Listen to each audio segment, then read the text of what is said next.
What's up, everybody? Welcome to the Smoking Tire Podcast. Today's episode is, of course, brought to you by Off the Record, but we're not going to talk about that today because we've got all new shirts in the Smoking Tire shop. That's right. We got new colors, new designs, new hats, new hoodies, new t-shirts. Head over to thesmokingtireshop.com or thesmokingtire.com and click on the merch tab. That'll get you there as well. All new designs. Check them out while supplies last. We're only doing one run of each item, so get it while you can because they won't be around for long. All right, on this episode of the program, it's gonna be fun. Dave Anthony is in studio. He is the host, producer, co-host of the Dollop podcast, which is one of my favorite podcasts, Zach's as well. Also host of the Pastimes podcast. He's also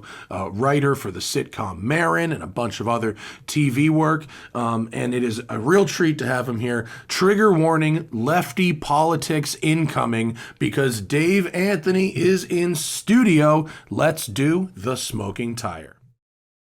I'm on your new Apple Pro shit. Oh, your yeah, upgraded yeah. Apple level. That's Gareth needs to get it. He needs to add more. He's the content guy over there. Dude, it's great. I only have time for so much content. Oh, so, totally. but like, this is very exciting for me. Do you understand?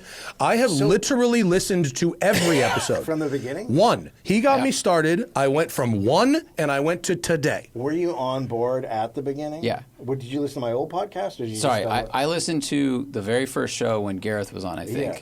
like episode 2. How did you find that? I don't remember. Yeah. And it was, 5 years ago? And it got recommended, I think, on another show. Dude, that was 10 years ago. And I went and I started listening, and like, I've done some improv, so I went, I love this format. Yeah. And this is great. But then the stories you folks were telling Yeah. were shit I've never heard about. I mean, Yeah. history of fire, all the best hits, like history of firefighters and that stuff. So I went, this is amazing.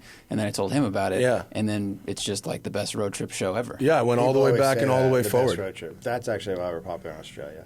Because they drive so fucking far. Culture. Yeah. They drive so far. They've always been huge with radio. Yeah. Radio is the place you go as a comedian. Mm-hmm.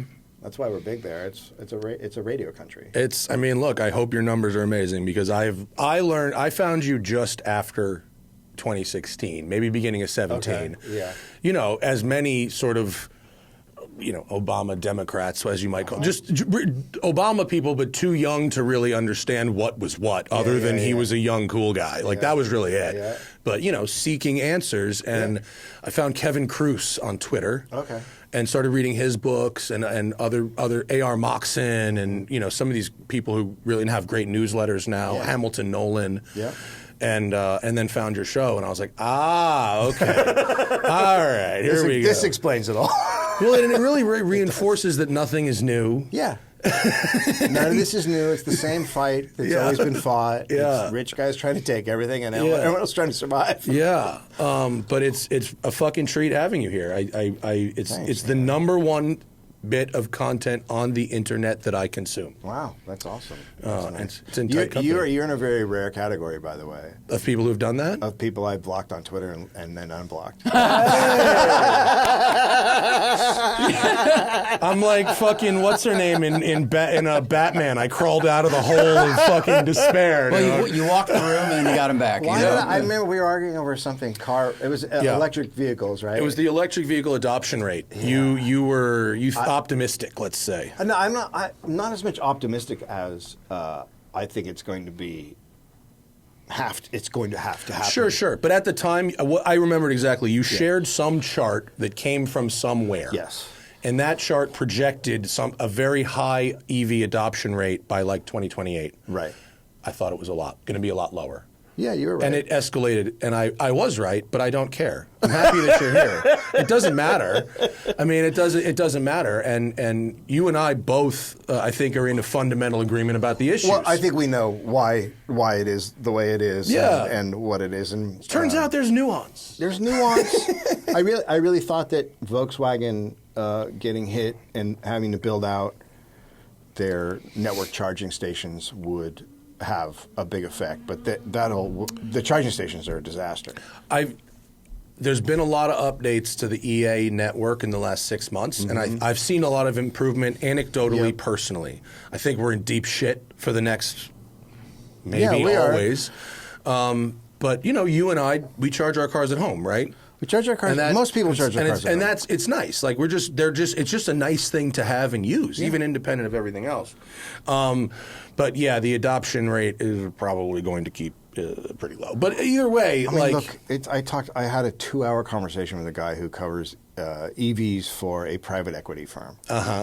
And he was like, they just don't make. They're not making money. They're just not. They're not a thing that makes money. That's the problem. SUVs and trucks are so full of profit. Yes. That the people who make profit want to make them. Right. I mean, it's not rocket science, and EVs are a loss leader in many cases, and they were being forced to build more than they really needed to build early. This sort of, and I actually, as much as I love an EV, I don't believe in 100%. I don't either. EV adoption. There's a lot of places where a Prius or a hydrogen engine might be advantageous. Yeah. I mean, my wife and I both have EVs, and I bought my son a Jeep for that reason.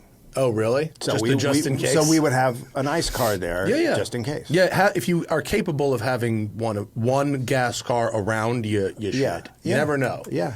How were you affected by the fires? We had to evacuate. So there's one town between us and Altadena. Okay. So it's interesting because I'm a big science guy, so I was watching it and I was going, well, we're not actually in danger as it may seem because of the way of the alignment of the mountains. The fire would have to have gone a little bit north to get to us, which I didn't see how that was possible. Because the wind was going hard west. The winds were, and then they went south and southwest, and I was just like, I just don't see them turning towards us. But we did wake up at 4 a.m., and I was like, come on, everybody in the van, we're getting the fuck out of here. Wow, yeah. Scary stuff. Yeah. So we were evacuated for like a day, and then I drove back over there just to look, and it was the weirdest thing. It was locking out as the town between us, and the clouds just, as if there was a wall. Just they just line. Stopped. Yeah. And so I was like, we're actually in one of the better places in L.A. We're closest to the fire, and yet nothing's blowing towards us, and we don't have the bad air. And so we didn't have any problems the whole time. When everyone else is talking about terrible air and like it can't go outside, and I was just like, wow. The wind direction's key because my wife's friend, her house is like 2 blocks from where everything burned out. Yeah. And her house is uninhabitable by insurance because of the amount of stuff on it. Didn't get touched by fire, but they're like, this is toxic. It's like caked in like lead and lithium. The stuff that's there, you don't want to go back there. It's bad. It's really bad. What about you? Did you have? We're fine. Yeah, we're fine. We're fine. Okay. But I mean, it was the fine sprinkling. Yeah, I mean, it's like the worst place to be was Pasadena. And I don't think people and like Highland Park. Like I don't think people realize like how it's really, how bad really, it is. really bad. Because our government wasn't. You were here in '94 for Northridge. No, I was in Santa Barbara. I think I was. Wait, was Northridge? No, I was not here. I think I was up in Northern California. Okay, I just want to know if it compared. I mean, I've heard people make the comparison in terms of the level of destruction. Yeah. No, I've been every time there's a big earthquake. When it hit San Francisco, when the highways collapsed, I was in Santa Barbara, and then when Northridge hit, I was up north. Okay, we have to keep you in the boundaries of the city. Don't leave, Dave. You can't go on tour ever again. You must remain in Los Angeles proper. Okay, this show, your show, the Dollop, of course, and by the way, the Pastimes, which is also a lot of fun. That's a fun show. So what made you want to start doing that show? Well, I mean, it's part of it's personal, but so I was doing. Was it out of spite, like all the content I've started? So I was doing a podcast with another guy. We've been doing it for years, and it was basically like our careers didn't go the way we wanted them to, and I was really my career was not good at all, so that's basically what we talked about, and we had this weird kind of cult following, and then he was on the wagon, he went off the wagon. And things got a little weird, and I had this idea of like, well, I'll read a story from history to a different, because I love history, so I'll read it to a different comedian every week. Did you study history? No, not that it matters, but like you probably had at least a degree since. I know, right? Yeah, I probably studied more than most. I have my uncle's a history teacher, and I don't know. I just always was into history. Okay. So I was going to read a story to him, a different comedian every week, and then Gareth came on as the. So what happened was my co-host of the other podcast went on a 6-week tour of Australia. So I was like, well, I should have a guest host on her. Yeah. I had Gareth on. Everybody loved him, and my co-host was in Australia reading how everybody loved him, and he forbid me from bringing Gareth back. No way. And I was just like, I'm not the guy. Like, I'm not the guy you forbid things to. That's that. He probably could have seen that going the other I'll way. show you. I mean, Yikes. yes. So I was like, so Gareth was coming over to do the podcast when I got that word, and I already had this other thing ready to go. I just hadn't set it up yet. So I was like, he came over and I was like, we're doing a different podcast, and he's like, oh, all right. and that was the first episode. And then What was the story? It was Cliven Bundy. Oh yeah, Cliven, right. Cliven. Is it Cliven? Get out of here. It might be. I don't know. But I did listen to this episode at one point, but I thought it was Cliven. It might be. I might be wrong. They're Mormons, so Sometimes your pronunciation. Oh, terrible, bro. Oh God. Huh? No, 2014, 11 years ago. God, did you fucking butchered one so bad. Oh, I butchered. Oh no. Now there you're are names. Did you see the North American the native name for the Gulf of Mexico is actually this really long. And people are like, we have to have you read that on the podcast. Yeah, I will always pick the wrong whatever. So anyway, so we did it about him, and then everyone was just like, "This is great," and I was like, "Yeah, okay, this is what I'm doing now." It is a great format, and there's what's your process now? Because it's a big deal. Where's stories coming from? I'm still finding them. I imagine people are sending you stuff constantly, right? Yeah, I get a lot of actually, go listen to it. That's there already. Like, I get a lot of that. I get a lot of ideas that just don't work. They're too small, But yeah, I do get some ideas. Too from small. people. What is the? Obviously, you have a formula. What's the cutoff for too small? Well, they have to. It really has to. It has to. The content has to be an hour. Reading it. And so when you get into some people's story, it's just is that like 10,000 words? No, it's actually like 5,000. Okay, it's not that much. And so people think someone's a story, but it's more like this person just went and was crazy for 10 minutes. Dude, that happens to us all the time. Yeah, we have people who want to come on as guests, and I go, you've got 5 minutes. You don't have 90 minutes of fun here. Yeah, you have an Instagram post, not a long-form podcast. Yeah. It's like, go do something terrible or live a weird life. And then come back. There's your minis for Patreon, right? Your small up. That's right. You can do those for a small up. Well, because your stories need a lot of beats, right? I mean, even if there's a crazy thing at the end, guy who steals tank. On the way there, there's a lot of beats. How did this person become the person that steals tank? Like, if the guy who stole the tank just went and did meth one day and got in a tank, then it's not a story. Right. But he dug a mine in his backyard. That's the fun part. You go, how did we get here? And then once you start talking, you realize, there's so much more to this. Yeah. It's going to be really fun. I mean, I think of it because I came from screenwriting, right? So that's how I think of it. Mm-hmm. Is it a movie?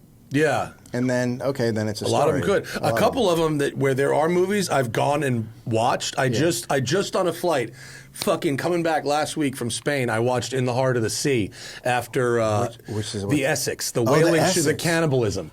Is that the one where he does the interview with what's his face? Yeah, I just watched that. Yeah. Yeah, okay. You did it. I think the story was it was the story of the captain, George fucking whatever, but it was the whaling ship Essex that became Moby Dick. Yeah. Pretty fucked up, bro. Pretty fucked up.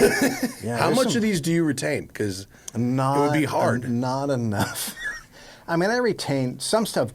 I retain it because I thought it was super interesting, but this other stuff, it just people say names, and I'm like, I have no idea who you're talking about. Episode 240, and I'm like, I have no idea who that person is. Have been there. I mean, but you are able to call back a lot of stuff, and But I'm happy to hear that you don't retain everything. I don't, because I don't either. Because we do quizzes, and Gareth will quiz me, and I just have no idea with some of those. Like, I'll just get clobbered. I'm like, I mean, it's no different than someone, like, did you read an article 10 years ago? Yeah, do you remember everything? Probably not. No. With cars, I mean, same thing. If I drove a car for a really long time, I know a lot about it. If I drove a car for 15 minutes, I don't know, whatever I said then, that probably applies. Yeah, you're not going to remember any of that. Yeah. Yeah. So, you mentioned screenwriting. I know you wrote for Marin. Mm-hmm. You're on Marin as well, right? Yeah. Drove a McLaren, which I just found out. Yeah, I did get to drive McLaren on that, yeah. It's a good part of the gig. That was fun. Brief as it may be. I was so scared I was going to do something and crash it. Like, that's all you're thinking when you're behind the wheel. Yeah. So, was that the dream, screenwriting, acting? Yeah, I mean, I just wanted to be growing up, I just wanted to be a working comedian. Like, that's all I wanted. And then you get into it, and you're like, well, now I want more. And it was like, I want a TV show, but I never really wanted a TV show. During that era where people got sitcoms? Yeah, when they'd hand them out like candy. Development deals. Yeah. So I wanted that for a while, and then I just kind of I did writing, and the thing about Marin was, there were no notes. So the studio, it was IFC, and they were like, we'll give you 3 notes of script, and you can take them or whatever. That was just part of his deal? I think that was what IFC was doing to all their shows. Yeah. How ethically stand-up of right? them. And they made some good shows. Yes, if IFC isn't going to do that, who else can you trust to do it? Yeah, right? That's exactly. That's the last vestige of no-notes television making. Yeah. So we did that, and that was 5 seasons. Yeah. And then after that I wrote on a show called Deadly Class for Sci-Fi, which is like a drama, and we got I would say 80 notes a show, and I was just like, bye, bye show business. You write it yourself, and at the same time I'm doing the podcast, and I'm like, so there's content I have total control over, and no one can tell me anything except the people screaming online. And then there's show business where they tell you to do stuff and ruin everything, and I'm like, I'll podcast. Yeah, easy choice. Yeah, easy choice. Yeah. Yeah, there's big celebrities giving up on Hollywood careers for podcasting. Yeah, they really are. Making more money. More money, and it's easier, and you're not at the whims of someone's schedule. You do it on your own. Yeah. It's just an easier life. And then, with COVID, it was like, whew, thank God. You were already there. Yeah, you were already there. Yeah. What is, when you first took the show on the road or live? Yeah. Were you wondering if that was actually going to work? Folks, it is a fact that your personal data is out there on the internet for so many people to see. And that's why today's sponsor, Delete Me, is so important. There's a million ways for malicious actors, scammers, marketers, politicians to get your information and bug you with it. And it's called data brokers. They buy your data from e-commerce and other websites. Anything you sign up for, anything you use your credit card, your billing information, whatever, whenever you make an account, right? They then sell that information to people, and they use it to inconvenience with you. Inconvenience you with it, right? It could be surveillance capitalism. It could be robocalls, spam texts, emails, you name it. You hate it all. Everyone hates it. This is universal. But Delete Me is awesome. It's a subscription service that removes your personal information from hundreds of data broker websites. I made an account. It took a few minutes because you have to provide them the information that you want deleted, right? Your previous phone numbers and addresses, your current information, stuff about your family, stuff about your friends, your job, etc., right? And then you submit all that stuff, and then you don't hear from Delete Me for a couple of days. But then you get an email that says, here's all this stuff that they found. And for me, it was 1,100 instances of information, right? But then it keeps going. They continue to send you regular personalized privacy reports showing what they found, where they found it, what they removed. Sometimes you have to approve the removal or submit an extra thing to get it removed. So it's not just a one-time service. Delete Me is always working for you, constantly monitoring and removing personal information that you don't want on the internet. It is great. So you can do it too. Take control of your data, keep your private life private by signing up for Delete Me now at a special discount for our listeners. Today, you can get 20% off your Delete Me plan when you go to joindeleteme.com/tire and then use promo code TIRE at checkout. The only way to get 20% off is to go to joindeleteme.com/tire and enter code TIRE at checkout. That's joindeleteme.com/tire and then code TIRE. Thank you to Delete Me for sponsoring today's program. And now back to the show. Well, so my previous podcast, which was called Walking the Room, we had this cult following. And the first time we did it, I was like, let's just do a live show. And we did it at that comic book store in Hollywood that used to have shows all the time. Oh, in the back? Yeah. Yeah. I've been in that place. I know exactly what you're talking about. Yeah, go on. People flew in from all over the country, and a couple people flew from Australia. And like half of the audience was from out of state.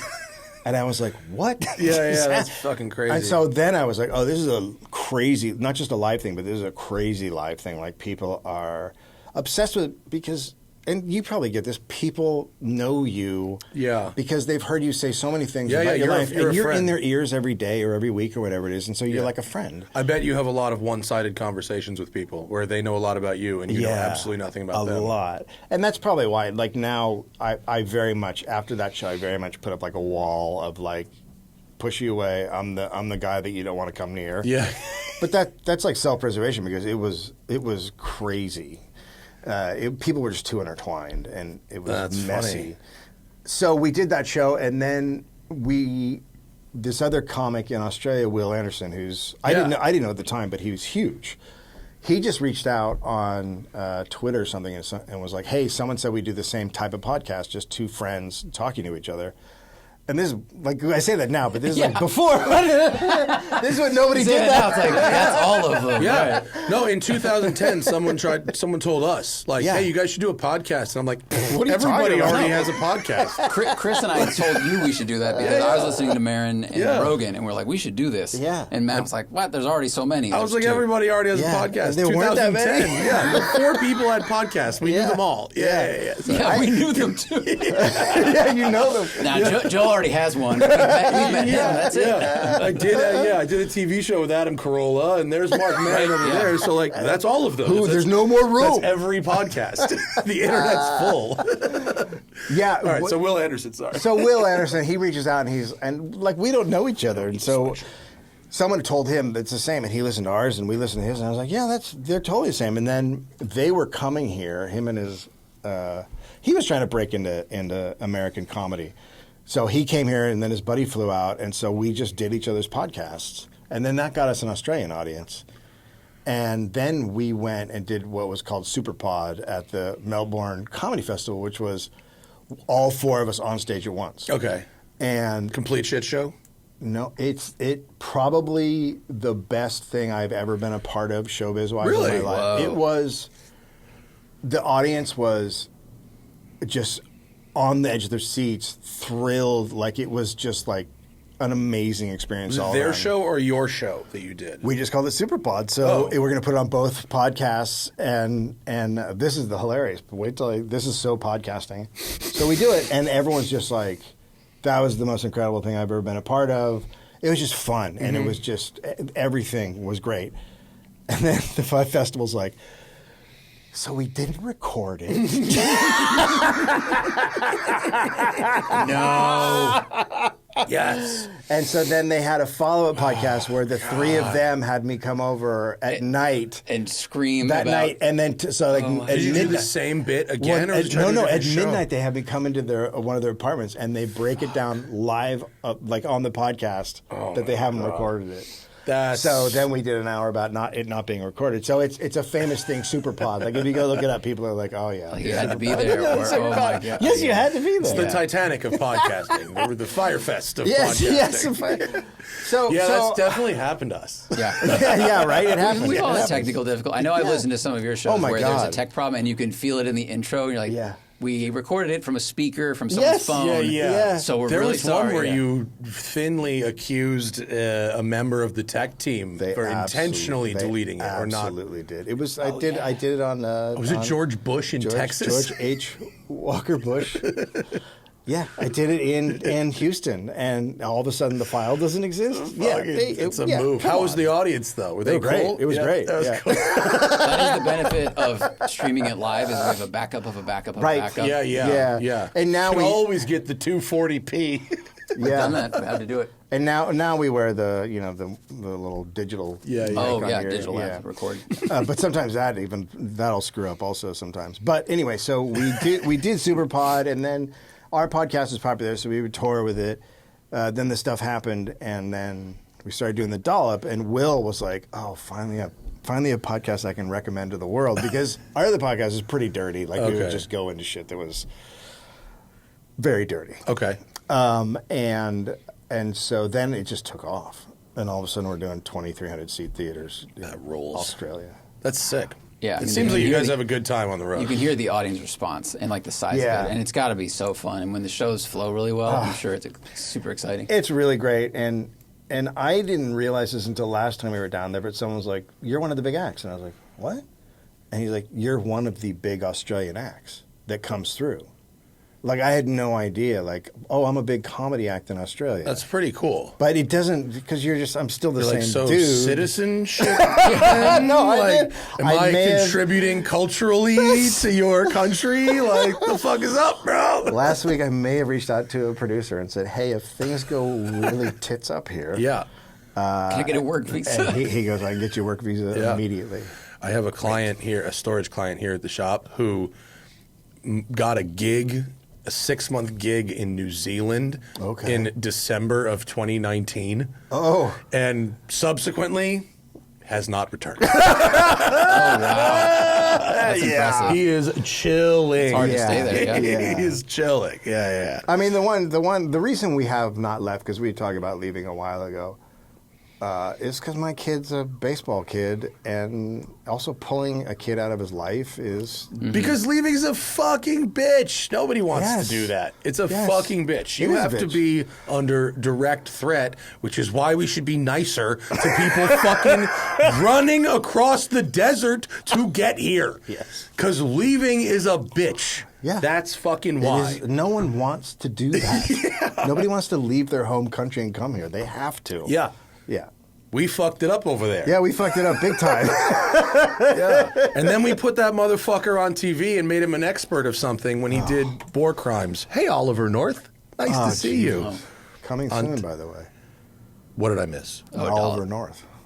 Dollop of Oliver. Oh, fuck. I thought you were researching it right now. I thought you were going to tell me he got fucking nominated to some big important position again. I was like, well, I haven't looked at the news. will. I haven't looked at the news in 2 hours. No, he'll be back. He'll be back. What fucking terrible thing has happened today? Like, do you know, working on that and reading about him, I was just like, oh my God, he's Elon Musk. oh, really? Oh yeah, Like, personality-wise and all that stuff, he's totally Elon Musk. Yeah. There's a lot of them, unfortunately. Yeah. We shouldn't let them have anything. $500 billion. It's so weird that you just like, just nobody should. I don't care if they're great. Nobody should have that kind of. What are you doing? You can't do anything good with it. It's like we raise our kids to be like, share. Mm-hmm. No, share with Charlie, and then you get older and like, yeah, I got to keep everything, and it's like, what do you? Well, some kids probably weren't raised and taught to share. That's true. That's true. Go beat up Frank and take his stuff. Right. Yeah. Some are like they're more tan than you, so you should hate them. Yeah. You know, like how in New York bars are open till 4 a.m. and the saying is like nothing good happens after 2 a.m. Yeah. Nothing good happens after like $2 billion. Really? Like, no. Once you've got the yacht. Yeah. And the plane. Yeah. And the fucking house in wherever. You're out of good things. That's it. You're done. There's no beyond that. It's governments buying laws. Yeah. Like that. It's you get bored of whatever you've acquired. So you're like, well, what's next? I guess a government. Yeah. I don't know. I can't get hard anymore. So I guess I'll do. And then he's this is what I was looking for. What I really want is to fucking cuck the president in Yeah, the Oval and Office you with can. a 3/4 length blazer. Oh my God! When I went to Rome like last year or summer, 2 years ago, and just seeing those yachts, I was like, what in the fuck? If you really want to go fucking ballistic, look at the yachts at West Palm Beach in about a 5-mile radius of Mar-a-Lago. And it is like all of the money evading all of the taxes. They're all flying like Cayman Islands registration, like 350. All that stuff is not what was it? The Panama Papers? Oh my God! Like, my God! Yeah. There's it's hard because like you like nice shit. Yeah, I like nice shit. We all do. Like, everyone likes nice shit. I have nice shit. I got some nice shit. A couple couple nights, like, and if people are out there going, well, I have a vacation home and I ain't talking about you. You're getting fucked too. Yeah, you're getting fucked. Yeah, everybody's getting fucked by those guys. The level of people below which everyone's getting fucked is pretty goddamn high right now. Yeah. Upper middle is getting fucked. Yeah, really fucked. Yeah, everybody. Everyone I know that's like a person who uses their brain for work and isn't self-employed right now is having a real shitty time. Oh, yeah.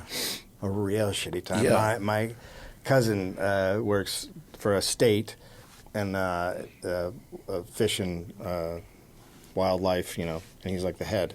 And he said he's getting so many applications, so many calls. Just everybody is just like, I need a job. It's bad. Yeah. It's bad. It's bad. So, but like, let's let people who think AI will run everything. That's cool. Isn't it hilarious? Because you're watching it and you're like, everybody gets this is a grift, right? Like, it doesn't work. And they're like, we're going to set it up. And you're like, okay, but it doesn't work. Yeah. We're going to spend all this money on it, give them money to do the thing that's not real. Okay. But, like, you got to understand that not working is the best case scenario. Yeah. If it works, boy, are we fucked. Well, 100%. As humans. 100%. I mean, even, do you read or listen to Ed Zitron? Do you know Ed Zitron? I know Ed. He's a tech critic. You'd get along with him. Yeah. And he's basically like, all of this is for nothing. All of it's for nothing. It's for bots to sell things to other bots and like 3 people to get rich off this scam. Yeah, there's another guy, Brian Merchant, who wrote for the LA Times, got laid off probably so they could use AI to write. But he also did, I think it's called Blood in the Soil, but it's about the Luddites and which people think the Luddites were just against.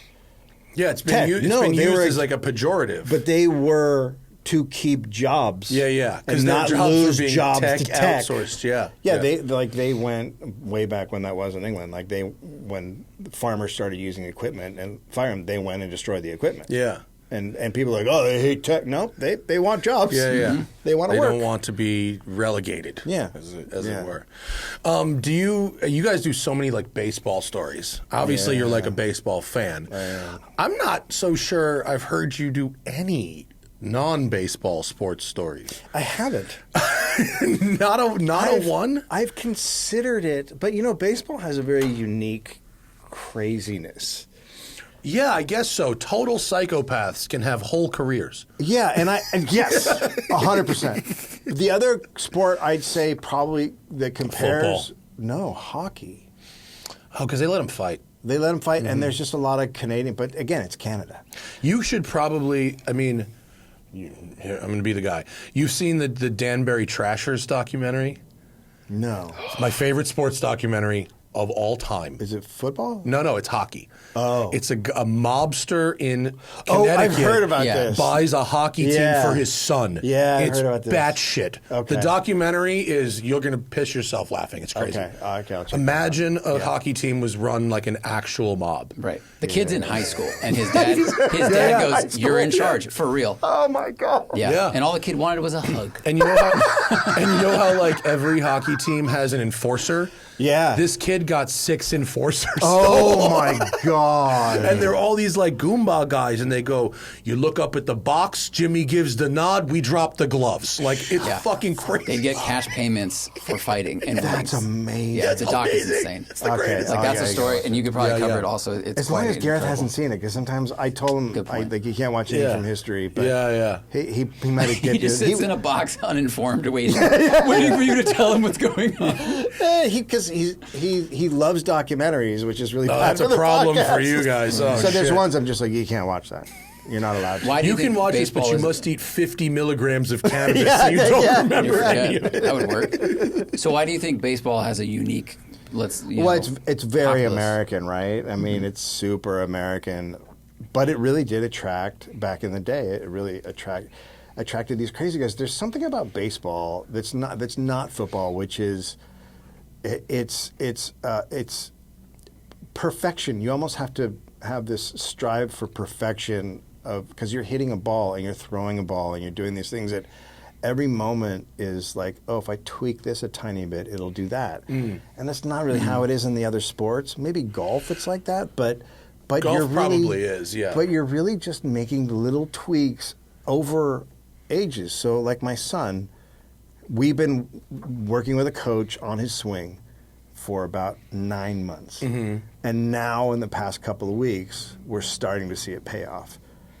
But that was 9 months of, okay, do this. Yeah. Okay, now do this. Okay, now do this. And it's just little tweak after little tweak.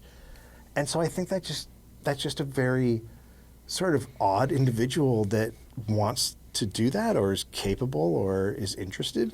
I think it's a different human being.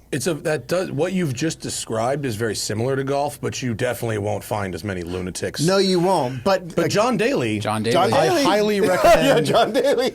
My dad played a round with John Daly, which I caddied for because I was like 15, and it was one of those charity pro-am deals. Was he already in his? He was sober during that period. Yeah. So he drank 18 Diet Cokes. Ate 6 bags of M&Ms and smoked 2 packs of cigarettes in 18 holes of golf. And fucking was one of the funniest people you've ever fucking met. He was out of his mind, and he played he played like serious Happy Gilmore golf. He'd hit his drive like 400 yards onto the wrong hole. Oh, beautiful. And then hit a 9-iron, 50% longer than you've ever seen someone hit a 9-iron over a fucking forest to like 3 feet from the hole, and then one putt and be like, that was all right. That was all right. And just light up another cigarette. Hey, pass me, throw me Diet Coke there, man. That's so great. His story, insane, his roller coaster of bankruptcy win is crazy. Yeah, it's really crazy. Yeah, and like his Instagram is, he's mega as fuck, but I don't care because he is hilarious. Yeah, he is hilarious. Yeah, he's really off. Yeah. Dude, there's a fucking amazing video of this dude rolling up like 5 minutes before his tee time of a tournament, no warm up, puffing a fucking heater on the first tee, throws it down, first swing, 350 down the middle. And like Tiger's got to stretch for like an hour and a half. It's so great. That's like actually what's wrong with sports is like those guys are kind of all gone. Mm-hmm. Yeah. It's so corporate and professional now. This is what they say about racing drivers. Oh, they do? Yeah. They manage their own social media now, so they can't be crazy. They got to be marketable. Because, it's all gone. Yeah. Well, everyone turned into Tiger Woods. Everyone got perfect because they saw the money that's there. Yeah. So racing anything, you can't be the James Hunt, fuck around, jump in the car, and kind of do pretty well because there's 15 people that have focused and done nothing else, and then they're perfect. Yeah.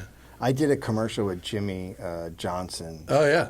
And his chief guy, the guy who got in trouble for the cheating, basically. Mm-hmm. It was right before that, like 3 months before he got caught. But it was at Daytona.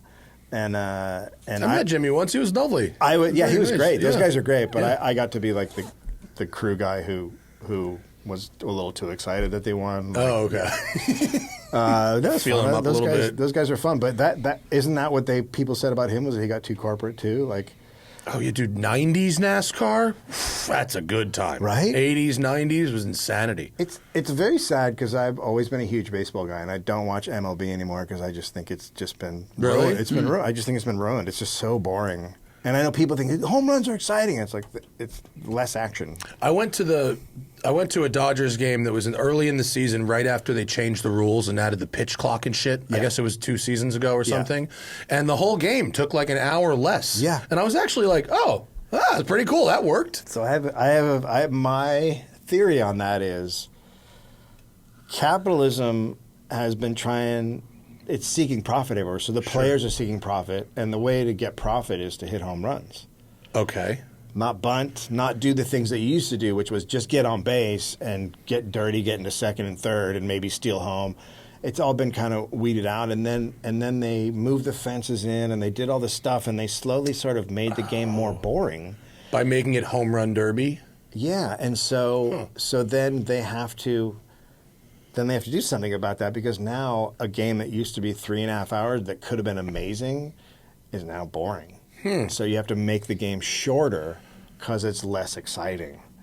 There's just not that much action. It's now the three things, which are strikeout, home run, and walk. Yeah. So they've just been seeking profit every little place they can, and they're also trying to bring in the gambling, which that's why everything is kind of gambling now. Hey, that's why they're doing that. They're going to change it to robot umpires, because then people will be able to gamble on every pitch, and it won't have the human element. It'll be that's.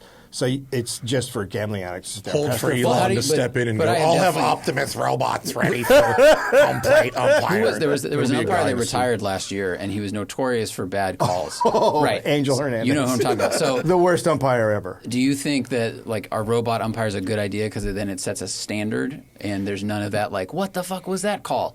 Okay, so baseball, which has been very good for my son, because my son always been very much a perfectionist. So he has to learn that life isn't perfect.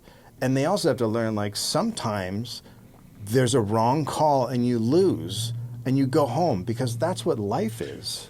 True. Well, and also the human element of everything is typically the most important part of 100%. Any of those things. 100%. Food, music, anything.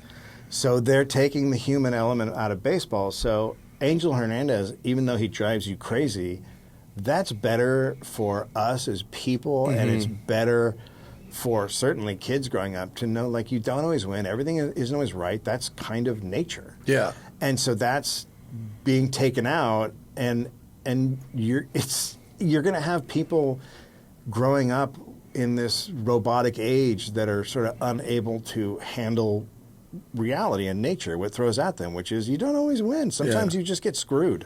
Sometimes you just get screwed. Yeah. And just think about music or food or car. In the world of cars, the best, most expensive cars are the ones that are the most handmade, the most desirable cars. Yeah.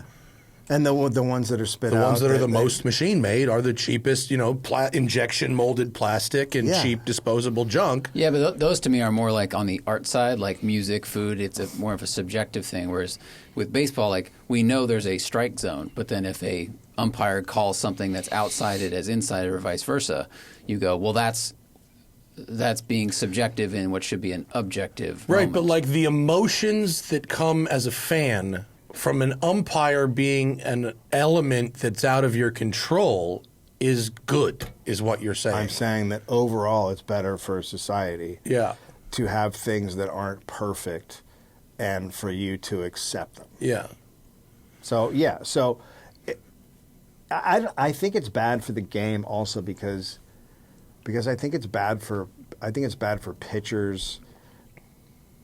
We're creating this perfection thing where they have to hit that zone. Now they really have to hit that zone, and if they don't, sometimes you can live on the outside corner. Sometimes you can live an inch or two off the strike zone, and that's who you are as a pitcher. In theory, if you're very good, you should be doing that a lot. Right.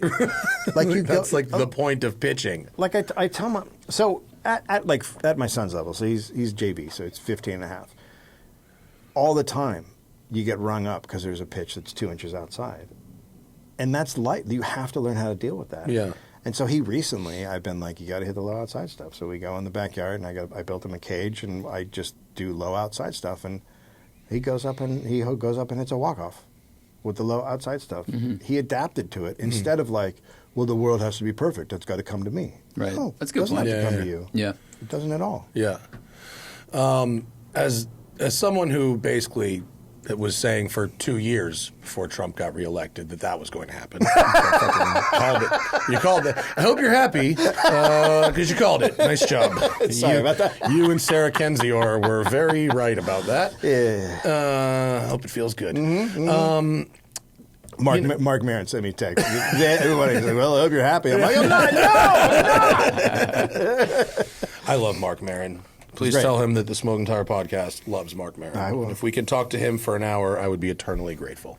I'm not asking, by the way, but we are both big fans, and he's fucking stand up. I mean, like literally, figuratively, and whatever the third way is of saying things. He figured out how to do stand up. He took it to the because I think a lot of stand up is very bad now because it's sort of lazy and they're watching online and doing stuff that's not great. Instagram clip optimized stand up, yuck. Oh, it's so bad. Yeah, it's not good.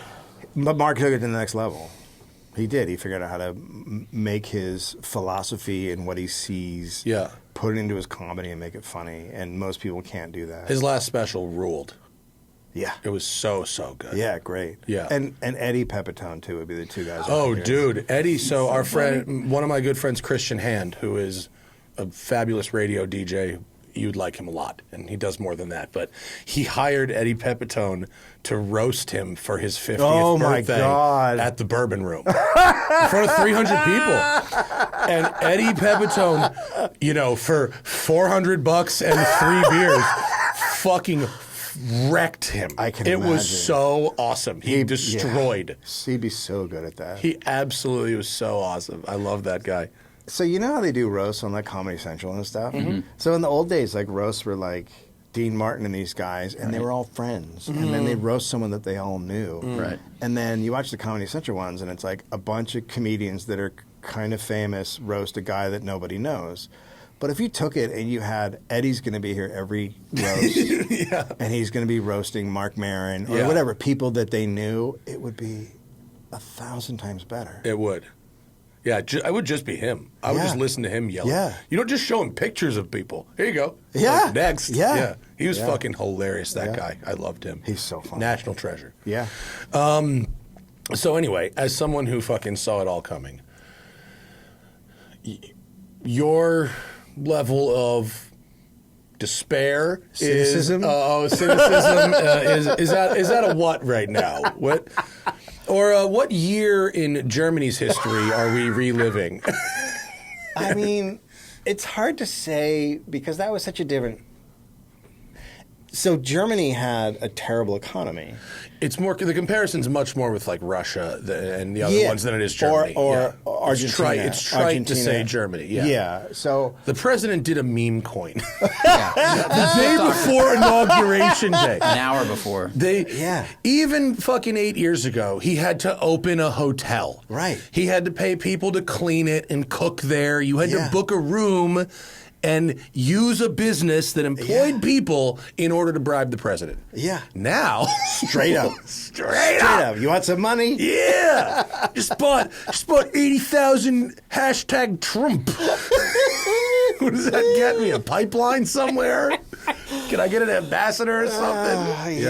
It's crazy to watch. I mean, and then Elon was he was done. The SEC and the Department of Justice were that's why he bought the presidency, because he's done. I mean, I'm sure you know all about his company, but oh yes, too much. Yeah, he's toast. And as a matter of fact, I didn't know how bad Teslas were until I started following guys like you and other guys on Twitter who follow Tesla. Yeah. And they'd be like, "No, this is how it's built, and this is what's wrong with it." And then he does the Cybertruck, and you're just like... Which is like the Yugo of like electric cars. It's really bad. Yeah. It's really... Like, you see all the videos, and you're like, oh, you can just peel it back with your hands?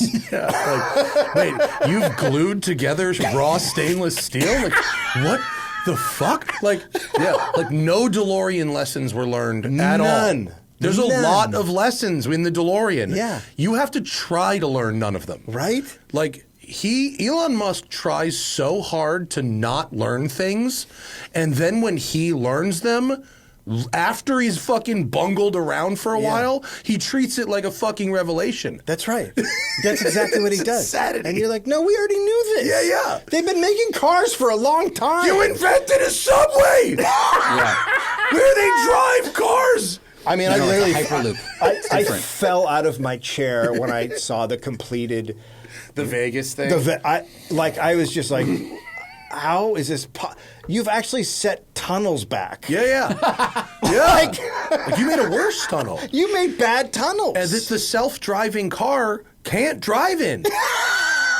without humans or other cars or anything. The car you're telling me will drive itself can't drive itself in a tunnel you built for that car to drive in. Where there's a stoplight that you have to wait 4 minutes for. So crazy.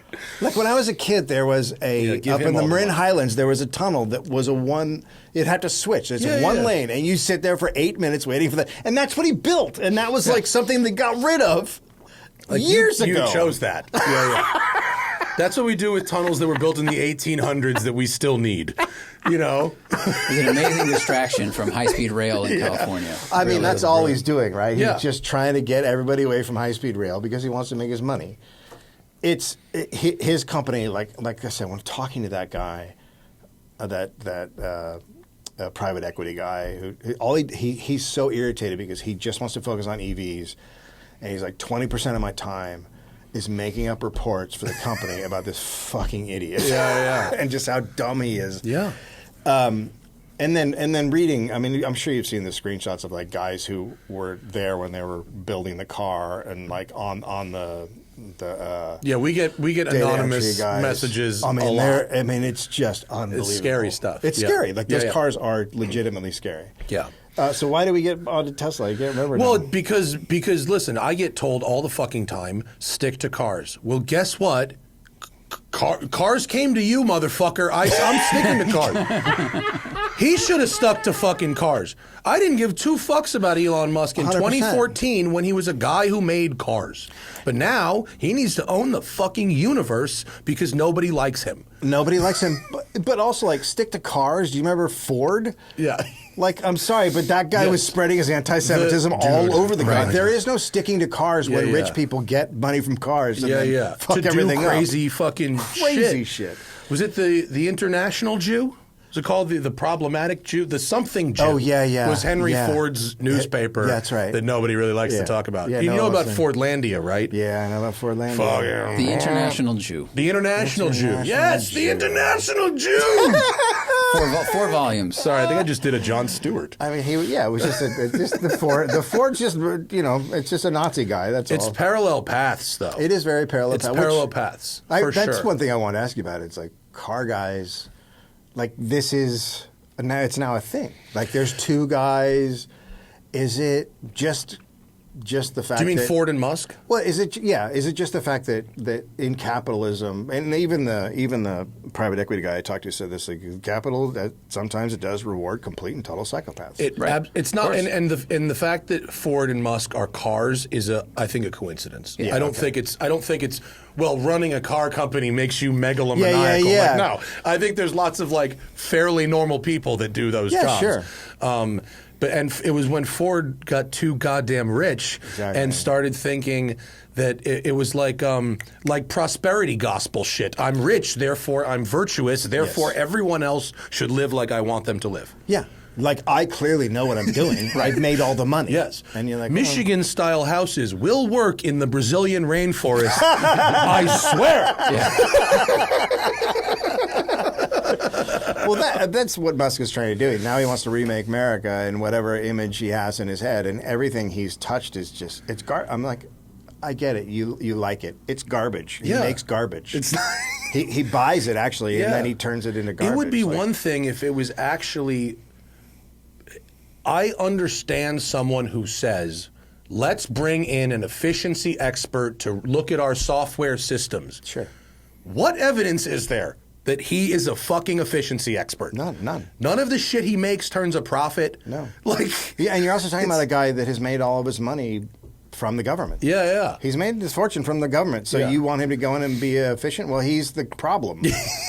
Like, he's the guy sucking all the government's money. No, he will see after his own conflicts. They said so, and they should be taken honestly. Do you get really mad Tesla owners? Yeah. Yes, I did. I do. Do you feel like it's going away a little bit?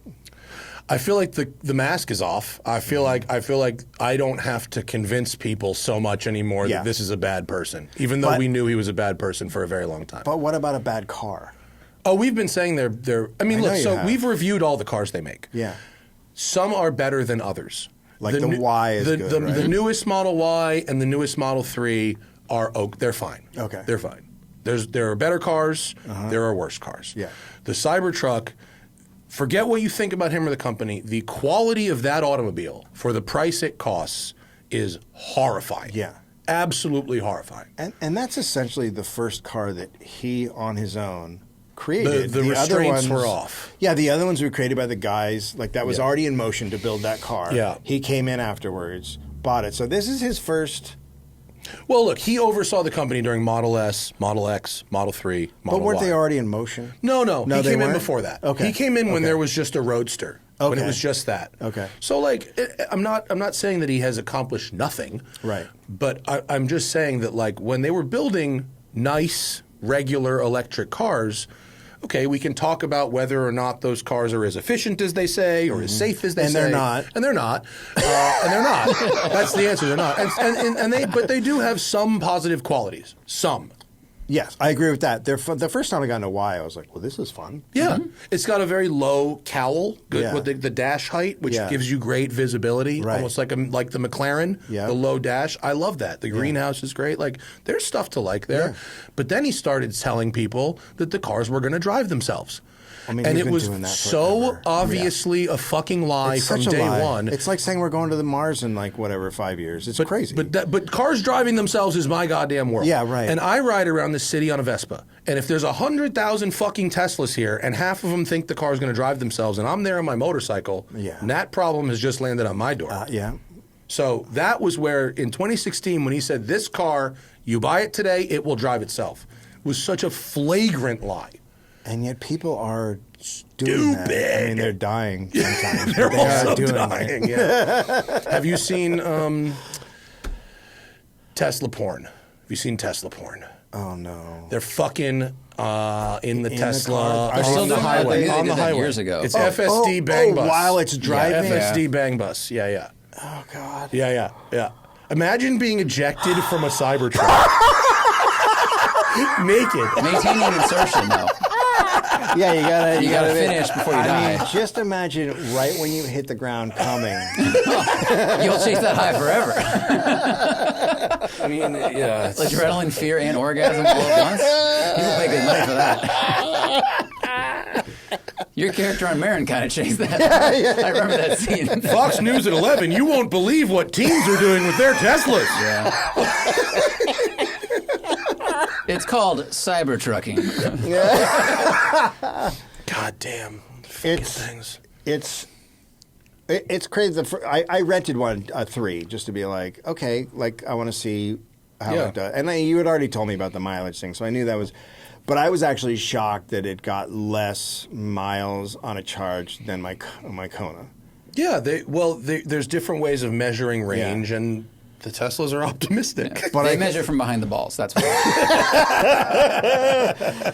And people think it's great, but I really think the first time you get an electric car, you're like, wow, it's a totally different experience, right? And as much as I love a Mustang, the gas mileage is insane.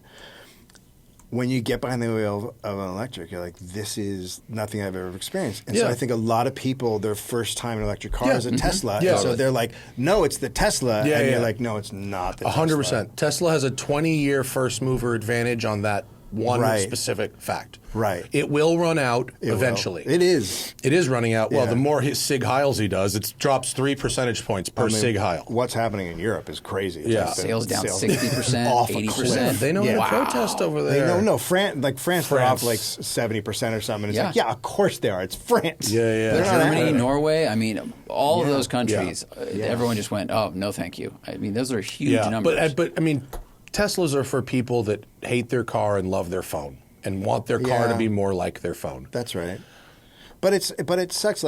So I have the Ioniq 6, and to me it's like, well, this is what people want in a Tesla. Sure, but it's got all the stuff that you also want, which is buttons and I had the Ford Mach-E. You mentioned Mustang. I had the electric one. Yeah, it was like a Model Y that was built properly. Right, basically. Yeah, everyone I've talked to that has that car loves it. Yeah, they're good. And now I have the Taycan, the electric Porsche, which I bought used for half price. Did? Oh, you did? Yeah, they depreciate like fucking crazy. Yeah, I stole they really do. Yeah, it's awesome. I bought this new, but I don't think anybody should buy a new electric car. There's so many electric cars out there on the market. The value in used EVs right now, and they're giving away warranties. I got 4-year unlimited mile warranty on a Porsche. Used on a 2-year-old Porsche. That's awesome. It's awesome. Yeah. For me, the reason I bought this is because technologically it's where I want it to be, and the used ones didn't have what I was looking for. The tough part about a used EV is, especially first-gen stuff, is it's not updatable the same way. Most of the newest stuff is going to be at least partially updatable. Yeah. But software-defined vehicles. So, because I was looking at the Ford truck, and most of the used ones are at 210 miles. Mm-hmm. It's just like, I can't. No, you want big battery, unfortunately. Yeah. I want to go 3+. Yeah, I get it. You get baseball, it. Dad. But you got to do away games. Away games. You got to drive aways, but I still love a big engine, man. You're allowed, big, loud engine. You're allowed. I mean, I think one of the things I talked to Alyssa Walker. You know Alyssa Walker? Mm-hmm. She writes about urbanism for Slate and stuff. She's awesome. Okay, yeah. And David Zipper, who also writes for Vulture and Bloomberg and about urbanism. One of the things I try to bridge the gap between urbanists and car enthusiasts because it's there's a big difference between car enthusiasm and car dependency. Yeah. Car enthusiasts and urbanists want the same thing, which is I said I was going to defend why I built this place to store rich people's shit. Yeah. It's basically so that the rich people can continue to live in the walkable areas near the beach and collect cars without having to move to Calabasas or something where there's more space. Right. So we have a very high density solution, but most of our clients are right here and live in a townhouse or something, and then so they can. So anyway, yeah, that's that my makes defense. sense. That makes sense. Yeah. We got a bunch on the Patreon. How are we doing on that? Mm-hmm. Do we have questions from fans? How are you on time? Okay, I'm fine. Baseball practice? No baseball practice. It's Friday. I see. I should have known Friday was. It's Friday. No, school has been JV canceled. Where did you surf today? I surfed at Bolsa. Where's Bolsa? Bolsa is Shell Beach. I keep going. So it's basically right when it's south of Long Beach. And it's kind of right when you get to Orange County. Okay. It's a really long beach. It used to be great. The storms hit 2 years ago made it terrible for surfing, and it's making a comeback. Okay, because I know you're not supposed to go in the ocean here still, right? Yeah, no way. I wouldn't go. I think that's going to be years. You think so? Yeah, it's heavy metals. Dude, I used to live in Santa Monica, and an old neighbor of ours sent a video of scooping the water that's coming out of that river. It is black. The water coming out of the river into the ocean was black, and then they scooped up the ocean water, and there are flakes cereal flakes of just black stuff that's just floating all over the place. Recently? This was 5 days ago. Oh my God! I mean, I saw people putting up videos of their surfing. They're like, "Hey, no one's at Malibu," and I'm like, "Yeah, because you're gonna die." Holy shit! Welcome to cancer. You're in Love Canal. That's what you're surfing in. What are you doing, dude? My old man used to water ski in the Hudson River in the late 1970s. He never gets sick. That's like water skiing in Mercury. Yeah, I can't believe he's alive. That Third Army has his convenience. That is helpful. He's like the Simpsons fish. Yeah. Amazing peripheral vision. He hasn't taken his shirt off in a really long time. It's Quado growing in there. He's got the Total Recall guy in his stomach. If you want to ask questions of us, of our guests, if you want to catch the live stream, if you want to get the show before everybody else and or without advertisements, patreon.com/The Smoking Tire Podcast is where one were to do it. Ted Theo Logan says, talk about walkable cities and the 15-minute city specifically, concept being everything necessary within a 15-minute walk from home. You're pro-urbanism, I imagine? Yeah, I don't know why you wouldn't want that, just from convenience. And the places they've done it, Barcelona's got places like that. Everybody loves it. Even here, we got Culver City. Yeah. Playa Vista right here. I mean, Playa Vista is a little more gentrified development than you'd probably want, but same idea. Same idea. If you've been to Europe and you go to cities in, say, Sicily, everyone comes out on a Friday night and Saturday night, and everyone hangs out in the town center, and you know each other, and you create a community, and you get to hang out, and it makes for a better society. It does.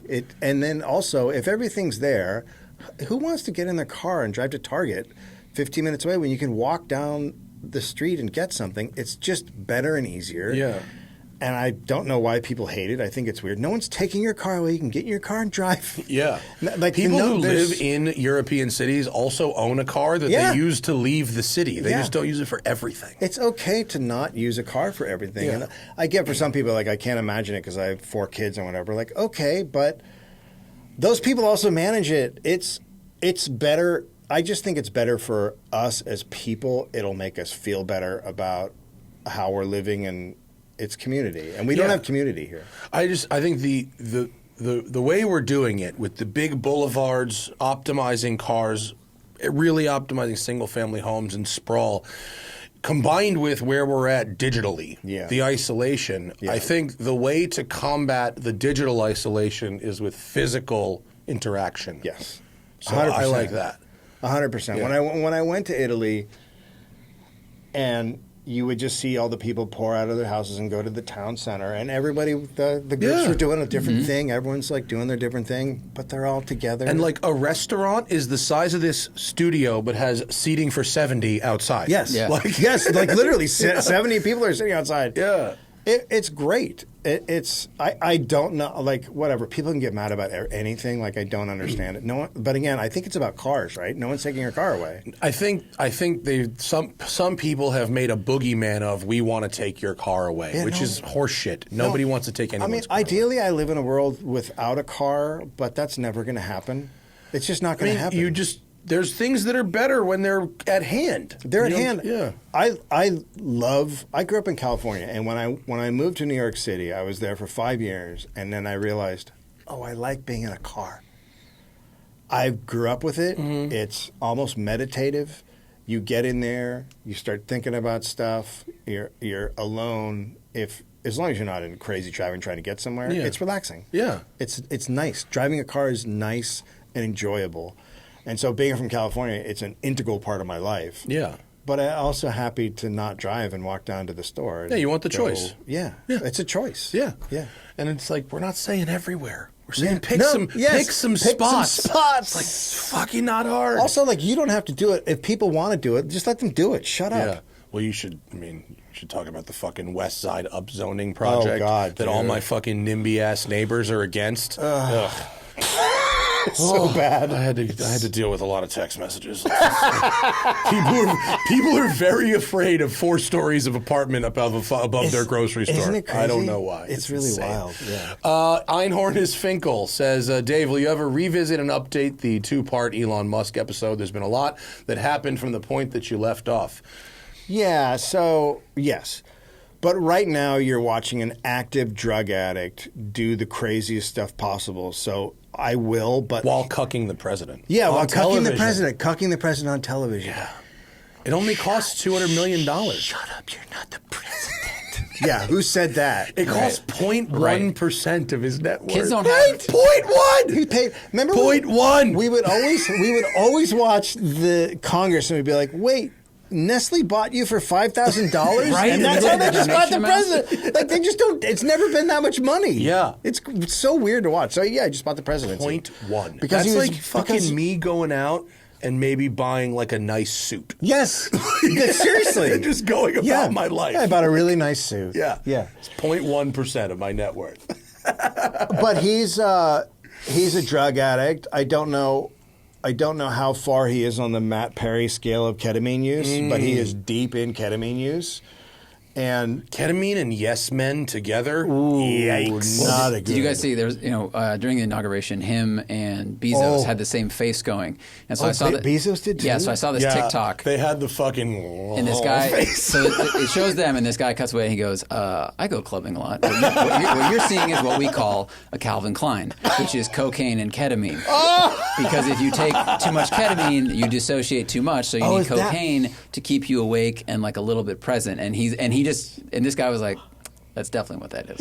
Because you could see him trying to stay aware of reality and just like, I have everything that I want and it's not enough. The eyes were interesting. Yeah, so I didn't know Bezos has also jumped on that. I didn't know a lot, but that I don't know how much he does it. But when you see them both at the thing, they both have the eyes looking at the ceiling tiles. He keeps it on the spare yacht. So, some backup. Yeah. Well, look, sometimes you go to a party and your friend's like, "Hey, I'm doing this. Do you want to try it?" And you're like, "Oh, I've heard that seems like could be fun." I feel like that might happen. That might be. But Musk, you guys ever take over the government on weed? Is there a guy in the Oval Office? I don't know. There's been reporting that Musk makes other CEOs take. So he'll have a party and they come over and they have to take it and they feel really awkward on the spot and they end up having to take ketamine. So Diddy's like, "Fuck, this is bullshit. If I was drugging CEOs, I'd be in the president's office." Yeah. Right? So Cool. Musk's end is going to be, for me, wonderful, but for him, tragic. And I think what he's doing just makes him accelerate drug use. So it's one of those. Yeah, megalomaniacs. And you're putting yourself under pressure in a situation. Everything he's doing is the opposite of what he should be doing to survive. I mean, literally survive. Like this guy's headed down a bad road. I wonder if he's injecting it. Where is he? Like I said, where is he on the Matt Perry scale? Is he injecting it into? His dick. Definitely his dick. Going right into 100%. Although that's a cock you've heard shot. the rumor that he has a fucked up dick, right? I did. Yeah, I did That's hear a that. good one. It's a good one. We should just make T-shirts that. I don't want to do it because I think it will look bad on me. But I did want to make a bunch of Sieg Heil stickers to put on. I mean, people are already doing that. Yeah, that's going to happen. People, if you own a Tesla right now, I'm sorry, but you're not going to want to own that Tesla soon. Like what he's doing, people are going to destroy your Tesla. And if it's not that, they depreciate rapidly. Yeah, no, I have a friend who was rapidly. like, I want to sell it, but it's like I'm going to be screwed. Yeah. Yeah. 00 Slow, what modern automaker would make for the best Dollop story in terms of being the biggest shit show? Oh, that's true. There's been a lot of sort of startup automakers that have gone. Oh, like recent? Yeah, like Fisker. Fisker with was the crazy, Ocean. right? That did not end well at all. Yeah. Faraday Future is in the middle of a major collapse. What a surprise. Canoe was gone. What's Canoe? They were making this little van that it was supposedly an autonomous van, and of course it was CANOO because tech bro. You gotta either drop a vowel or add a vowel. That's how you make they a excel tech bro. in science, not English. I mean, look, it's not a terrible looking little thing. Actually, No, it was pretty cool. But I actually like that. So that was like a just bullshit. Let's get VC money. I don't necessarily think it was bullshit. I just think it was a reach that was never going to get there. They failed Gotcha. to I think it was a good faith effort. I don't think it was a scam. I mean, if I were to do any car related thing right now, it would be Volkswagen. Well, you saw the new bus, right? The ID Buzz. But it gets almost no miles. It's I think there's two different sized batteries. I think there's a small and it's fucking expensive. It's like $70,000. Yeah, I saw one the other day. I mean, it's cool looking. I have a soft spot for VW stuff. You want get yourself an old Beetle. It would be good great. Quality. Yeah, right. And I've been wanting that. I talk to my wife all the time. Like, folks, a little Beetle. Like, Yeah, I should they're have fun. a Beetle. Yeah, they're cheap I should and they're have a fun. Beetle. And I they know work. somebody who got the EV. Oh, the engine conversion? dropped in. Yeah, that'd be cool. Yeah. I'm having a Myers-Manx built right now. Oh. You know what that is? It's like the dune buggy conversion yeah, for the I remember Beetle. that, yeah. It's got an airplane I didn't know that was the engine in name of it. Was it also called the Thing, or is that a different one? No, the Thing is the Volkswagen Schwimmwagen, which is a fucking Nazi car. It's a Nazi military car. Well, my buddy had one in high school, and it was a fun Nazi car. Right, it was adopted. it was adopted later, but it goes back. BMW. I mean, there's a lot of stuff. Aren't they all Nazi cars? Like that? This one was a military. Like really Nazi cars. It was like their like Hummer. a Hummer. It was yeah. their Hummer. Okay. Yeah. But because it was Germany, it was actually fuel efficient and lightweight and fit in parking spots. Like, the Nazis did a better job at building that military car for the street. You really got to give them credit, Bob. How is the electric Hummer going? Because I see that and I'm just like, what are you doing? The SUV one is selling better than the pickup trucky one. But it's a 200 kilowatt hour battery, dude. It is? Yeah. It's the least efficient EV on the market. It is far less efficient than like a Rivian or something. Of course, because it's Hummer. Because of Hummer. Yeah. Well, what do you think of Rivian? Nice. They make really nice cars. Very nice. I'm They an make really investor. nice cars. Are you? Yeah. They make really nice cars. For their first effort, the R1S and R1T, for a company's first vehicle, that's an unbelievably high quality thing. It gets like Consumer Reports gave it like the lowest rating for big brands. Yeah, they have some reliability issues, but they're very nice to drive. But they look so fun, like because that's what I was kind of looking at. But then I was just like, They can be a bitch. The people I've known who have them have had some issues with them, but they love them. They love they still driving love them, Yeah. but they've had because with my Kona, I had to get the battery replaced twice. That's like every luxury product. Really? Though. Yeah. Under warranty, I hope. Yeah, right? yeah. They replaced it, but it was just like Yeah. But Dude, that's it's new shit. Like it's all new shit. It's gonna happen. It's gonna happen. Yeah, you gotta be. I wouldn't want an EV under warranty, but there's a lot of value in used EVs that still have warranty. Yeah. Right. Yeah. Drew Peeballs. Peeballs? Drew Peeballs. I don't know. Drew Peeballs. Drew, come Peeballs. on, man. What are you doing? Oh, the original Nazi car and SoCal car culture gave us dune buggies. We did not start reading that before having the conversation we just did.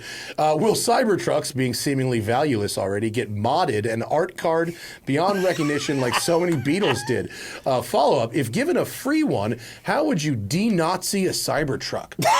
Now, that is a great question. How does one de-Nazi a Cybertruck?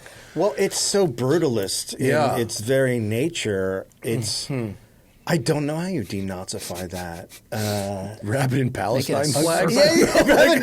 Put shrubbery around it. Make it a tiny house for people to use for free for the homeless. The most amazing thing to me about the Cybertruck is the fact that the trunk is just completely useless. Like the bed is just like not a small. thing. It's you can't even put a bike in there. Like it's crazy. A Honda Acti, which is a imported Japanese K truck, like a tiny little 660cc truck, has the same size bed. It does. Yeah, people park them next to each other and take a photo. It's pretty funny. I don't think you can. Would you de-Nazi a Cybertruck? How would you? No, because the thing about if you're talking about a dune buggy, like that had a use. Like, it was actually it was the first one was a race car. But it had a use and it fit into something. The Cybertruck doesn't really fit into any culture except dickhead culture, right? I mean, it doesn't fit anywhere. It's not good.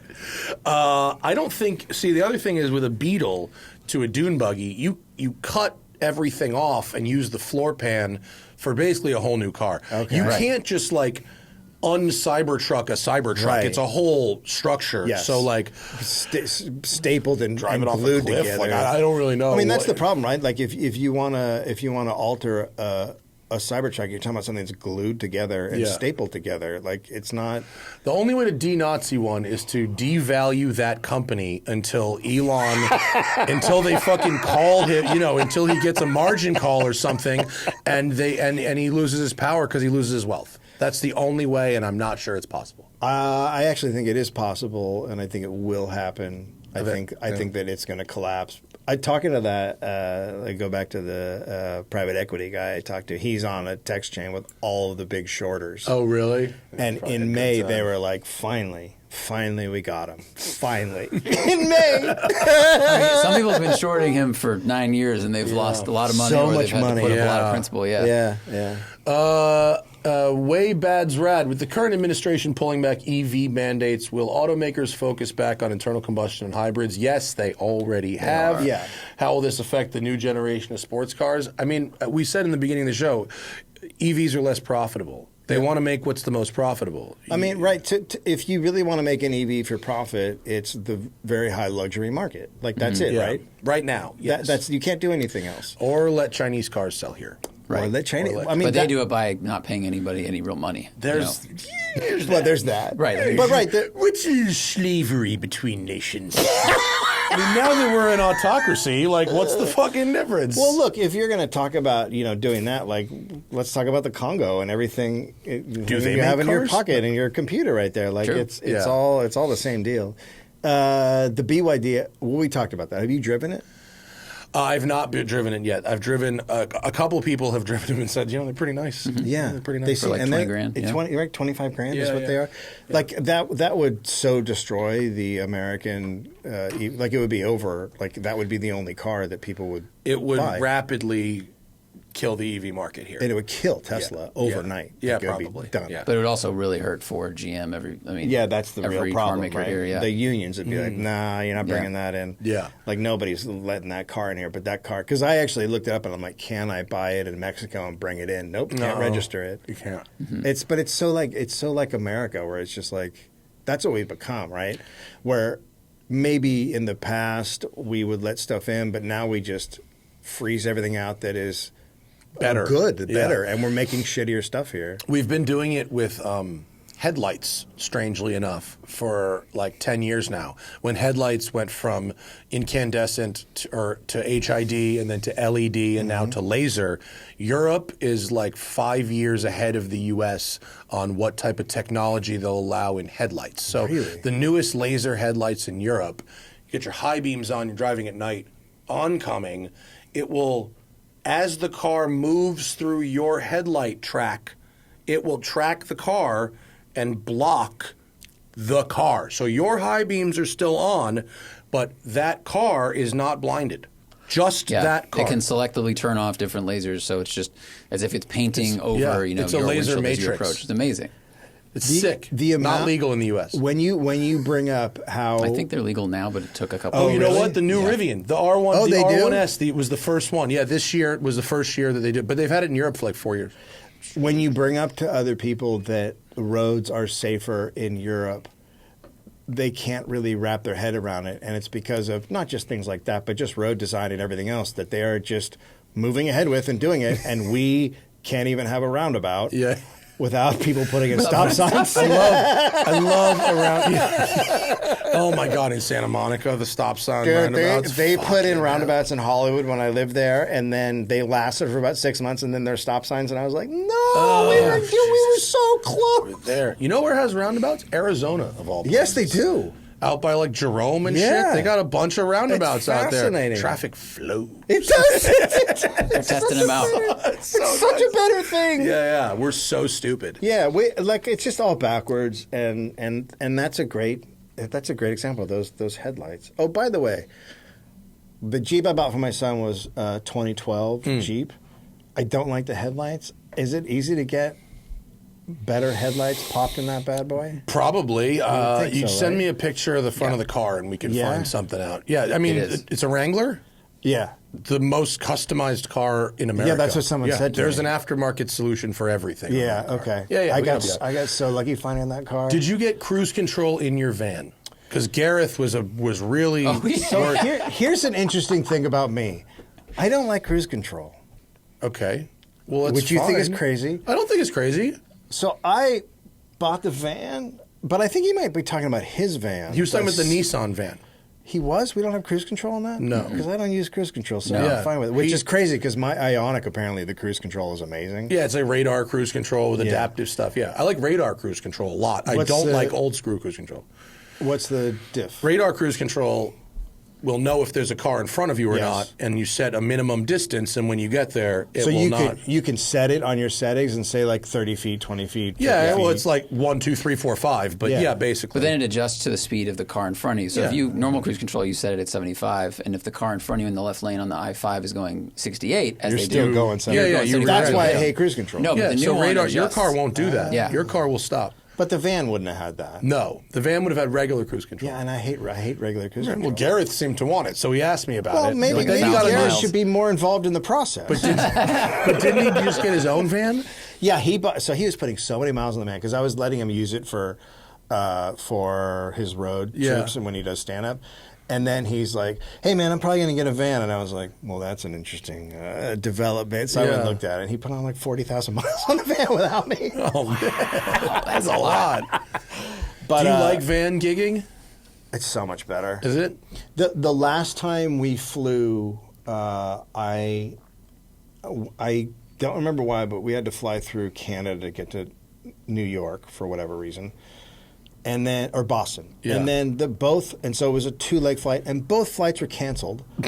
One on the way there, then the 2 legs on the way back, Holy shit, I spent like 2.5 days traveling, and I'm just like, well, I'm driving from now on. Yeah. Like I know sometimes the flights work, but when they don't, if you're getting somewhere on time to do a show, it can't be unreliable. Yeah, yeah. Flying is now unreliable. Well, you've got 2,000 people. It's not like it's a fucking 15-minute set at the store. Right. You can't go to the ticket. I got to get there. I got a show. They don't give a shit. But then don't you have to leave 4 days earlier than you would have normally? So then what? Yeah, you got to leave 4 days earlier. But with the flying, you have to leave a day earlier. And I'm sorry, but airports, I just can't take it anymore. And then you're spending more money on hotels, and you're spending Are you van camping? We aren't van camping. You're sleeping in the van. But you can pick your place where you're going to stop. Okay. And you can save a lot of money on hotels doing that. Oh, all right, fine. Yeah, but it's essentially being at the whims of someone else. Sure. And not. I get it. And so I love it. I also just like driving has never bothered me. I like a long drive. Like you see the country, you stop at weird places, and it's just better. Yeah, I just like it. I understand. No judgment at all. Look, this is a driving podcast. Essentially, listen. I like driving. We're not going to argue. That electric Porsche I bought it in Detroit and drove it home. Oh shit! On New Year's Eve. Yeah. I just fucking flew to Detroit one way and drove 2,300 miles home. That's awesome. 21 stops. When I was looking at Jeeps, I was just like, no, all over the country, I'll find a good Jeep. Yeah. If you get a good deal, it's worth it. The Jeep I found was down in Lake Elsinore, and the guy, every 5,000 miles, he got it tuned up, and it was like I could sell it. I could put 60,000 miles on it and probably sell it for the same or more. Yeah, good buy. I just found a good buy. That auto dealer, I think it's called, Auto Trader. Oh yeah. So I just was on there for 4 months, going, "One's going to pop up," but then I also kept coming across the ones that are wrecks. Yeah. But someone's selling, it's $9,000. It's a great Jeep, and you're like, yeah, but I can't register in California. It's got a salvage title. No thanks. What a crazy scam that is. Like, why are they allowing those to be sold? Because. Why? Why are they allowing salvage title cars? I mean, sometimes salvage cars, if the airbag deployed, but they had an accident at 12 miles an hour, but the structure is still sound, it could have a salvage title. So you still have a totally sound automobile. That's true. But aren't you also having cars that were in a flood? So the reason a car can get salvaged sometimes has to do with whether that car would be safe to operate, and sometimes it doesn't. It's a math decision, right? If it costs more to fix than it does to total it, the car is salvaged, but even if it's just like, well, it's this front bumper, but it's full of cameras and sensors, so So what you're saying is that there should be different degrees of salvage, and those ones shouldn't go on the road, and other ones should be fine. I don't have the answer necessarily. We're going to come up with it right now. When you and I run for office, our platform. Has anyone ever tried to get you to run for office, local or regional? I don't think I could win because of all the things I've said online and on a podcast. I mean, I've essentially said let's kill billionaires. I don't have a really, although that might win me a lot of votes. That might win. In 2 years, that may be a very popular position. Depends on how Luigi's trial goes. It really depends. That'll really set your campaign up or set it to fail. Yeah, I've considered running for the water board in my town. Oh, shit. But I also had a big, there was a fascist running for our school board, and I went pretty hard. Oh, you did a whole fucking dollop about it. I did. I remember. I could listen to that. It was fucking hardcore, man. It was crazy. So I have a target on my back, and those people have done a lot of research on me. So I don't know how. I mean, look, I'm a comedian. There's a binder. Right. Yeah. There's a binder on me. It says Dave Anthony Oppo. There really is. Now I found out. And Gary Reynolds. Now I also had a guy contact me who lived on the East Coast and was like, "Oh, he was my roommate. He used to bang dudes while he was with his now wife." And I was like, "Interesting." So and you grabbed a pen. And so those facts could come out at some point also. So if he wants to ever come at me, I'm going to nuke his life. All right, cool. Sounds good. I'll watch that show. There you go. I got popcorn ready. Anthony. That's awesome. Yeah, it's like I don't think I could ever run for office. Yeah. Also, it sounds. What's the podcast? The garbage part. Are you garbage? Yeah. Nah, I don't think I could go on that podcast. Yeah. You should check it out. Do you think you could go on that podcast? I would not. I think when they came on our show, they stopped by when they were in L.A. Yeah. I had some garbage moments. Yeah. I used to sell a lot of weed and mushrooms. I did too. It's okay. In high school, Rite of passage. In high school, I walked around with a duffel bag, a small duffel bag, but a little one full of mushrooms, and I would just sell them. The duffel shuffle, as it were. Yeah. I've just recently learned that they've made nitrous oxide flavored, and you can buy tanks. Shut up. Yeah. You can buy tanks of nitrous now. God, remember when you had to work online at for it? You had to Walmart. go into the grocery store and grab a... No, now you just hit add to cart. Now you can buy. Yeah. They're slinging a fucking strawberry pony bottle now. It's crazy.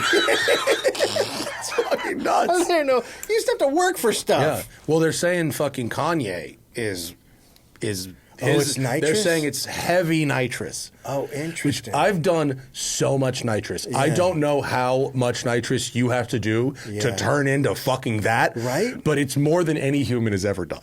Well, because he has time and access to it all, whereas...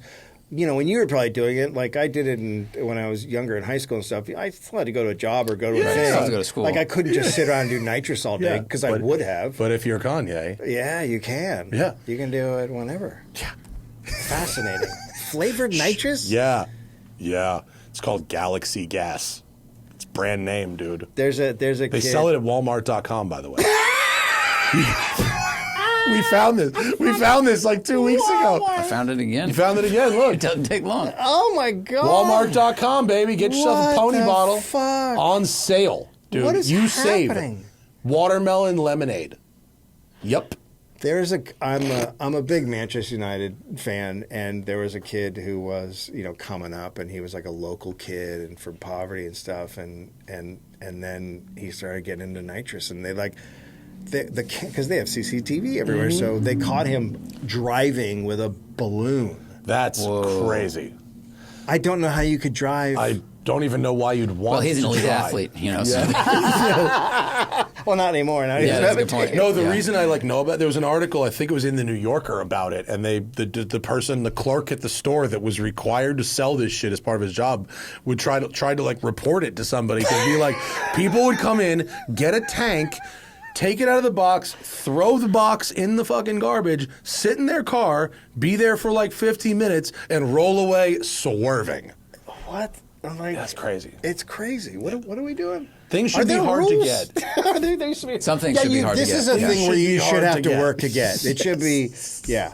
I mean, there's like mushrooms, weed, but there's other things. I try to explain this to my son. I'm like, because my wife's like, no drugs. I'm like, Some drugs. Some drugs. Some It's drugs. okay to be okay with some. If it's from the ground, it's probably okay. Yes. Yeah. Yeah, that's right. Yeah. Yeah. This was rad. Thank you for your time, Dave. Yeah, I really this was appreciate it. fun. I appreciate all 800 and whatever the fuck episodes you're at. 800 and what? We're not at 8. Are you not? You're at Is it in 670, the something like sixes? that. 70. And then, but there's got to be at least 100 pastimes also. Yeah, we're at 113. Okay, so there you're, Oh, yeah, you're almost right. at 800. Yeah, you're there right. we go. Yeah, Full yeah, feed, yeah. baby. Live shows, you doing them? Tour? Yeah, we have a live show tour coming up March 16th. It starts in Tempe. And Sick. Then we go to we go to Oklahoma and New Mexico and Texas. Dollopodcast.com. Get tickets to the live I'm show. sorry to everybody who loves capitalism if I upset you. Do you, I mean, you've never done a revisit where you've done one and then other things have happened that have worth doing another one, right? We did with the Bundys. You did an update with the Bundys. Okay. Yeah, I will be doing revisits because there's definitely ones that are, Yeah, I there's mean, one. Elon especially, but I'll have to do another Trump at some point. Probably, But yeah. also, those are ones I have to wait on. It's like, will people start getting killed? Yeah. If people want to get into the Dollop, I genuinely do just recommend going to like episode 1. Yeah. And the first 100 Yeah. are real insane. Yeah. And then there's other insane ones later, but it's like a pretty solid 100% success ratio. That's right. Of the first 100 being Because crazy. they were the easiest ones to pick from, Right. right? But we just had one like the baseball guy, Pete Browning. Oh, yeah. Yeah, so they're still as crazy as ever. The barrel is very deep. It's pretty It incredible. really Yeah. is, isn't it? And It's you'll like- be some of the ones like the Resnick's ones and the George Pullman ones and some of the, Yeah. the union busting, It's bad. fucking the robber baron era ones. Yeah. And you'll never look at John McCain the same way. So you learn he crashed 5 planes. You never want to go Trump was right, but actually John McCain sucks. He does, and he's a fail son. And also, you still like I just wrote one for a Texas episode, and I just couldn't believe what I was reading. Like you're just reading, and you're just like, how does no one know about this? But also, what in the fuck was happening? Like this is crazy. Yeah. It still happened. They still find him all the time. Yeah. It's a fucking great show, man. We really appreciate it. Thanks you. for coming down. Shout out to Gareth. Yeah, anytime. We love Gareth. This was great. So you know that next Friday, Gareth is coming to my house we're making Benihana. So after He's taking the van and driving to Matt's house. So after you did 10 miles on your van. the Benihana episode, which is hilarious. Yeah. My wife got me the Benihana cooking school for my birthday a couple years ago, God. which I can't recommend highly enough. You must do it. Really? Yeah. So now I make Benihana at home. Shut and up. Gareth was like, "Get the fuck out of here!" And so he's like, "Can I come over and you make me Benihana?" And I was like, "Yeah." So Friday, March 7th, Gareth is coming over and we're gonna have Benihana. Do you want to come? Yeah. Come. How do I get invited to anything? He's supposed to invite you. That was his fucking job, dude. So he goes on another podcast, Flightless Bird, like a week ago, to talk about Gallagher, the comedian Gallagher. Yeah. He does a whole thing about it, and I'm like, Gareth, he was on my old podcast. And he's like, what? I'm like, yeah, tell your friend what you're doing, because I have a great Gallagher story. Really? Oh, shit. Yeah, he came on my old podcast, and he was like crazy and suicidal. It was like the podcast was like, try to stop Gallagher from killing himself. It was crazy. But he has the mallet, so you're like, Put down the sledge. you distract him with watermelons like a bowl with a cape. Gallagher smash his own head. Commits suicide. And it was live, so there were like 800 people there watching this, and the whole it's just quiet. Everyone's like, Is that Walking the Room? I just realized that's how I found out about the Dollop. I think I listened to you and Brent on Walking the Room. Oh, okay, yeah. Fuck yeah, dude. But hibachi next Friday amazing. at my house. Come do it. Yeah. No. After I learned how to do it, it turns out I don't need to go there anymore. It's not that hard. Not really. Matt's no. a very good cook. But I cook a lot. But it's not that hard. Volcano? That's all easy. of it. Flip the fucking shrimp in your hat, the whole fucking thing. Shrimp in the hat, Shrimp too? in the hat, baby. Let's go. You're gonna wear the hat. The key is you have to make a lot of noise. That's what the guy fucking told me. Mr. Matt's the key to teppanyaki cooking. Distraction, like sleight of hand. Make lots of noise. That's so great. And light things on fire. Yeah. Wow. Okay. Yep. Yeah. I like it. Shout out to Rocky Aoki. Yeah. Who loved his speedboats and cocaine. Boy, did he. Speedboats and cocaine, baby. They go together. That guy did live. Yeah. Elon's only fucking cucking Trump because no one's like, you ever been in a speedboat? Why? Yeah, these are the things people have to suggest to him. Yeah. He needs some 80s hobbies. Yeah. Get in a skater cat and do 130 miles an hour. You'll forget about being president for a day. Cletus should take him in a jet boat for a ride. I have this fantasy where it's a total dystopia. Everybody's dying. The world is a nightmare. And he's escaping in a rocket, and it just takes off and then explodes. And for like just one day, all the people suffering go like, yeah! And then the asteroid hits us and we just all die. Do you know Adam McKay? Because I really I see. I know Adam pretty well. Shout out to Adam. I was just at his house 2 weeks ago. Fuck out of here. Don't Look Up is so. Everything he does is so smart. Next time he has a get together, you can come. Please. Yeah. Huge fan. Don't Look Up is super smart. Like, Dick is amazing. Everything Yeah. he touches is gold. Yeah. It's fucking great. Absolutely. I rewatch The Big Short like every 2 years because it's entertaining and good and also very accurate, and I get It's important to remember. Yeah. Hashtag never forget. Yeah.